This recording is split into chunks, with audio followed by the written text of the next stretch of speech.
Barton is what you would consider a pipe hitter. He's not the type of individual that's going to get into, let's just say, the fire service and just be that guy that is bare minimum. Everybody talks about the guy that somebody loves to be around, and he just has that persona of somebody that people like to hang out with. And it's not just because he's nice and cool to hang out with, he's strong moral character and will drive himself and those around him. He cares about his job a lot. You can tell there's a true passion for it. Faith, family, and fire in that order.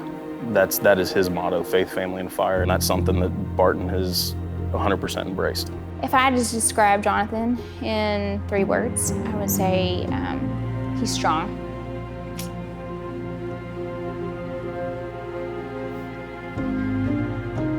He's very dependable. And he's very hard-headed. Yeah. In good ways, though. He's very determined as well. And I think that's definitely what got us through all this. Well, February 11th started like a normal day. Everybody convened in my office and drank coffee, celebrated Rex's birthday, picked on him a little bit, got my revenge for when he did it for my birthday. So fast forward up towards around lunchtime, we had talked about how we were going to do a gear workout. Rex and Barton went down to PT the recruits after lunch. Chris Rexroth and Jonathan Barton were at the burn building conducting some physical training with our current recruit class at the time. When we were sitting in Corey's office, Corey got a phone call. At 2:40, Barton calls me. And he said, hey, can you get a monitor and Canon down here for me? And we could tell something was wrong, just from the tone of the voice. And Matt and I couldn't hear the conversation, but we could hear how Corey was changing. And silence. I hear the phone drop, and I'm going, Barton. So Jonathan led the group for the first 2 rounds. He was up at the front of the class and I was in the back of the class just making sure, like, accountability-wise. So we flip-flopped on the 3rd one. So I went to the front, he went to the back to stay behind. And we had come up, gone down the stairs, and next thing I know, recruit George comes through and busts the door open. I heard yelling, but I didn't know what it was. He busts the door open and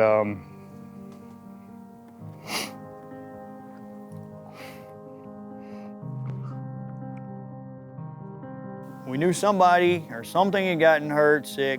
So Matt and I grabbed the cardiac monitor that was here. We jump in a little pickup truck that's assigned to the training division, and we take off to the burn building. We get down there and we see an individual laying at the bottom of the tower.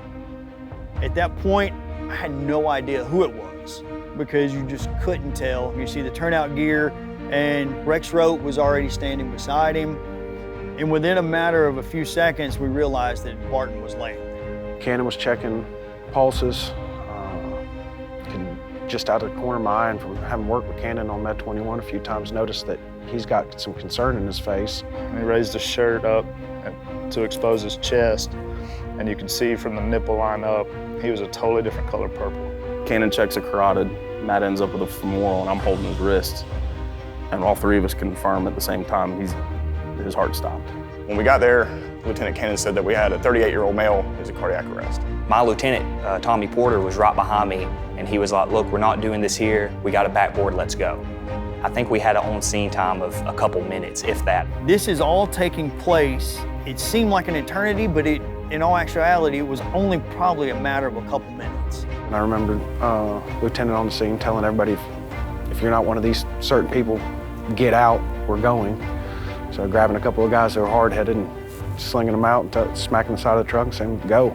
I honestly had no idea who it was. I asked Pritchett, I said, what's his name? And he just looked at me and said, dude, it's Barton. And I was like, holy crap. I didn't write anything else down. I just got in the truck and we left. I just remember talking on the radio, looking over there, feeling like a little boy watching his dog die. I felt helpless. I couldn't do anything, but 100% trusted those guys over there doing their job to the nth degree, you know? So the day that I got the call, and I say the call, was February 11th at around 3:09 p.m. My phone rang with a number I didn't recognize, so I just let it go to voicemail and figured I would catch it later. Something told me to maybe look you know how it transcribes the voicemail. So I looked at the voicemail after it was transcribed, and I got about halfway through what I was reading, and it said, "Jessica, this is Captain Arnold. There's been an accident at the training center. I need you to come to the hospital. I'll send a car for you." At the same time, I had a phone call coming in from his friend Harold. My first words were, "Harold, what's wrong?" And he said, "You just need to get to the hospital." I said, "Harold, I need you to tell me what's wrong." And so he started crying, and he said,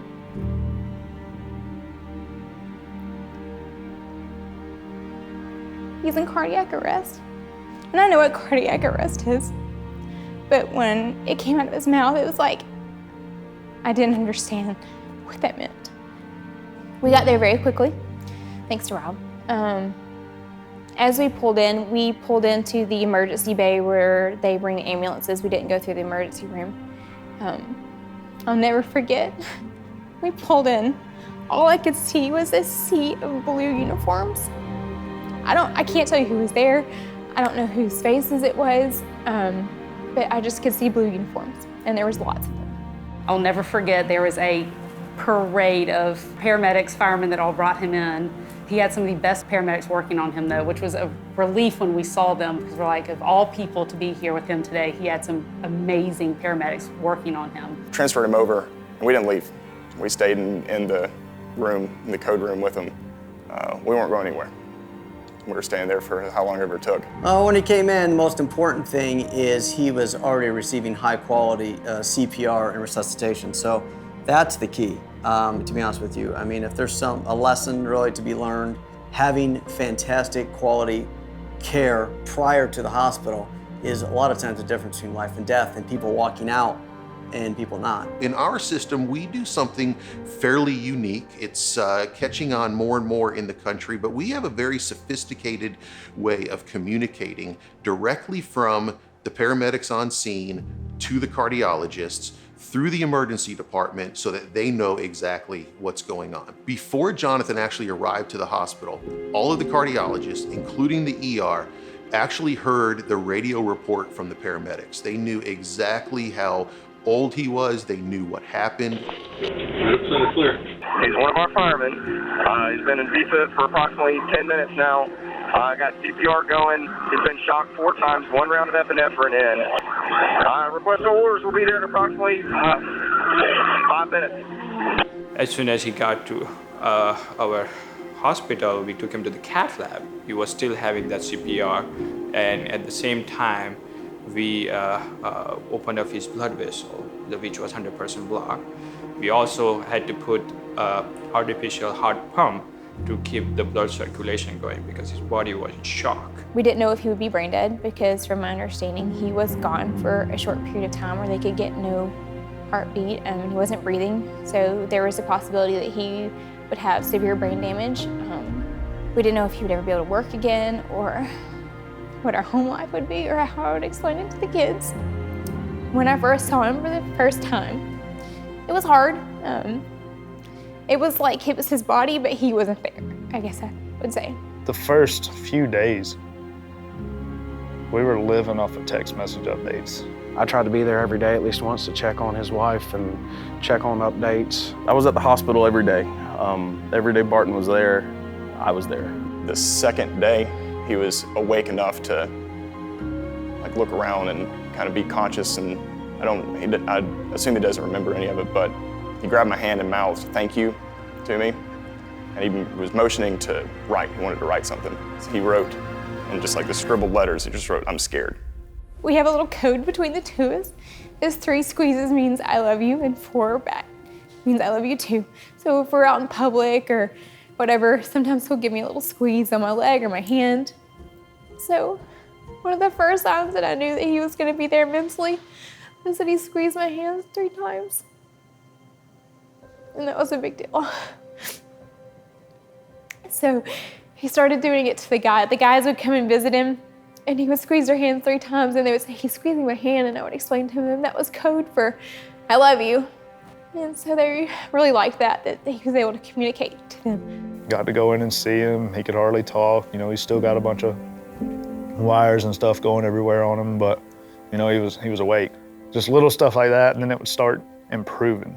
But really, as the days went by, and hey, he's still alive, starting to have like more neurological function. Things started to get a little bit easier. And then when we went up and saw him, he was actually like mildly conscious and able to kind of mentate. It's when you realize that maybe things are going to be okay. I remember I'm laying on my left side in the hospital bed, and Jessica's in my face as I open my eyes. She's holding this little card, this little white card. And it didn't click at first. And then she starts reading. And what she's reading is the Smoke Diver Creed, the Georgia Smoke Diver Creed. And when he would wake up and he would panic, I would just tell him, look, use your training, go back to what you remember, don't panic, this is where you are, stay calm, and and know that they're here to help you. So it wasn't just one doctor calling the shots, it was, this critical care team, and then his cardiologist, and then his kidney doctors, and they all had to agree on whatever procedure there was. So I felt really confident, in whatever decision they made, that was the best decision. Jess called me when she got the discharge papers saying, hey, we're going. And I said, we're on our way. So we hightailed it up there, we walked him out. It was awesome. What was it, 2 weeks?